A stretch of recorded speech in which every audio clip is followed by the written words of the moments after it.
This is Mama Miche, and today in my magic kitchen, corned beef the Instant Pot way, and this is the way. I love corned beef, I really do, but I don't make it very often. It's easy to make, but it's also quite time consuming. That's why cooking it in the Instant Pot is my preferred method. You can set it and forget it. It's always perfect, and you can make it a one-pot meal if you cook your veggies in it as well. Makes cleanup minimal, and we like that too. If you've watched any of my videos, you know I love history and I love storytelling, and that's what history is, so I often share the history of a food, but y'all don't seem to give a fuck. So if you're interested, do your own damn research. Do you find it curious that this food is associated with both the Irish and the Jewish people in America? It's synonymous with St. Patrick's Day, but the best corned beef sandwiches are found in an authentic Jewish deli or in my kitchen. Let Mama Miche make your kitchen magic. Oh my god, this looks good. I'm gonna try a bite without the mustard.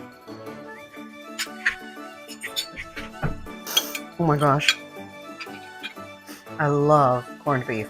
It is so comforting, so delicious. Let's eat!